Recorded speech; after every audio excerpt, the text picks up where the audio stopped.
Example 2. From the top of a 210-foot cliff, David observes a lighthouse that is 430 feet offshore.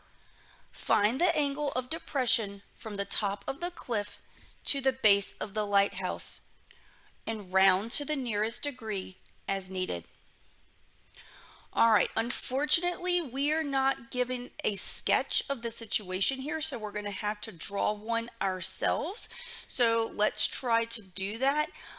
So basically, there is a cliff and some water and a lighthouse. Okay, so I'm going to start by drawing the cliff. Okay, so I'm going to just draw a vertical line to represent the cliff here.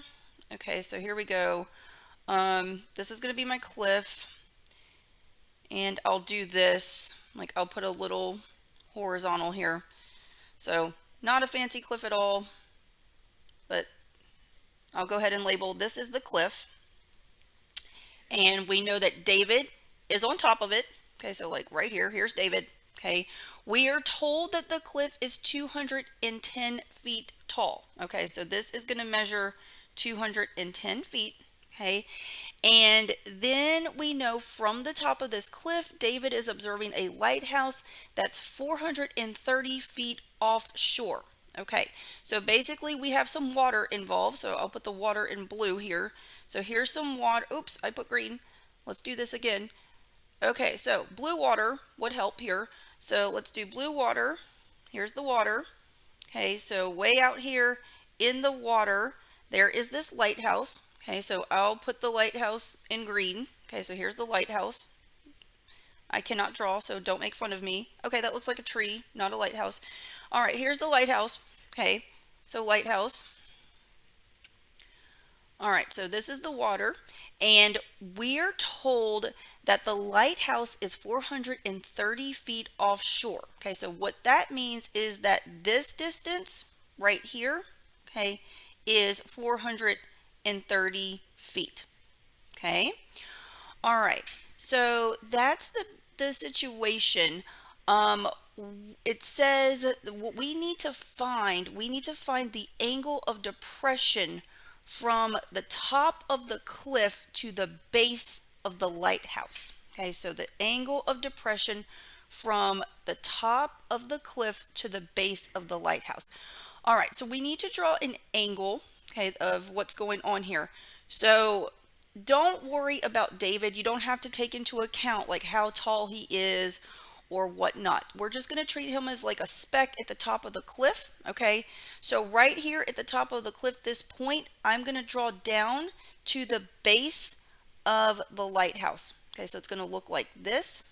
Okay, and you can see that a right triangle has been formed. Okay, so here is my right triangle, and we need to find the angle of depression from the top of the cliff to the base of the lighthouse. Okay, remember, angle of depression, that's associated with looking down. Okay, so if David is at the top of this cliff, he's looking down, his line of sight is basically represented by this hypotenuse of the right triangle.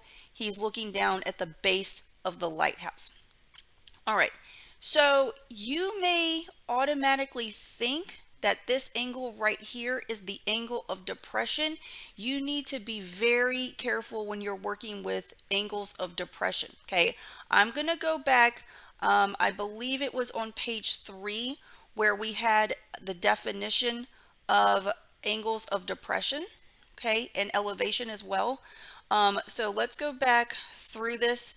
This last statement right here, okay, talks about angles of depression. Okay, if a person is looking down at an object, the acute angle made, and here's the key, by the line of sight to the object and the horizontal is the angle of depression.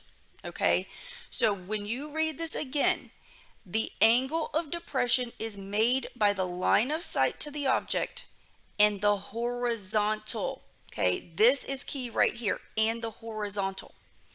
So when we go back to this, okay, this gray angle that I have marked off is not the angle of depression. Okay, what we have to do here is we have to make a horizontal. Okay, so if David's right here, okay, on the edge of the cliff, we need to draw a horizontal like this. Okay, and I'm going to dash this line because it's not really there.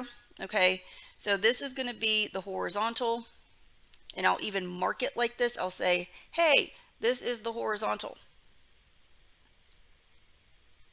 Okay, so we have the horizontal marked, and remember, this hypotenuse of the right triangle, this is representing David's line of sight. Okay, so this angle right here that I'm marking in red is the angle of depression, because it is the angle formed by looking down. It's the one made from the horizontal and the line of sight. Okay, so this other gray angle, okay, I'm going to erase it. It is not the angle of depression. It is very tempting to label that one as the angle of depression, but that's not it. Okay, you've got to remember, for angle of depression, it is the angle formed by the line of sight and the horizontal. Okay, all right, so we're trying to figure out the measure of this angle of depression. So we can certainly set up a right triangle ratio to get it. Okay, so if we look at this, okay, we have basically formed another right triangle. Okay, if I go ahead and take where I left off with the horizontal and I draw straight down, okay, like this. Okay, so like this is going to give me another right triangle. Okay, so this is the one that I'm going to focus on because this triangle contains the angle of depression. Okay, so I'm looking at, I am looking at this particular right triangle. Okay, so let me just color it in so we know which triangle to focus on. Okay, all right. Notice that if you look at these two right triangles together, okay, they form a rectangle. Okay, so what is that? How is that going to help us? Okay, well, if you think about it, this side of the rectangle has to equal this side of the rectangle, so we can go ahead and say that this length of the green right triangle is also 210 feet. And then this side of the rectangle has to be equal to this side of the rectangle. So this side of the green triangle has to be 430 feet. Okay, so now for our green triangle, we know two of the sides. Okay, that can help us get the angle of depression. Okay, if we draw straight across from the angle of depression, okay, this is going to be the opposite side. We know the side across from the right angle is going to be the hypotenuse. So the line of sight, that line is the hypotenuse, meaning the remaining side is the adjacent side. Okay, so what do we know? We know the measure of the opposite side and we know the measure of the adjacent side. So again, we can form the tangent here. Okay, the tangent of our angle, I'll go ahead and call it, I don't know, alpha. Okay, so the tangent of alpha is going to be the opposite over the adjacent. So the opposite side measures 210 feet and the adjacent side measures 430 feet. Okay, we want to solve for alpha, the angle of depression. Okay, but the alpha is trapped by the tangent. Okay, so what we're going to have to do is take the tangent inverse of both sides. Okay, so we're going to get the tangent inverse. Let me go ahead and set this up. Whatever you do to one side, you have to do to the other. All right, so we're going to get on the left, the tangent inverse of the tangent of alpha is equal to the tangent inverse of 210 over 430. Okay, on the left side, the tangent inverse and the tangent will cancel, leaving you with alpha. So to get the measure of alpha, we just need to go to our calculator and punch in tangent inverse of 210 over 430. Okay, so let's do this. Okay, when I pull up my calculator, I'm in degree mode because I'm solving for an angle and I process angles much better in degrees than I do radians. Okay, so we're going to get the tangent inverse of 210 divided by 430.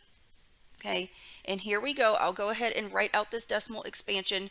So we're going to get that alpha is equal to 26.019, oh sorry, 295.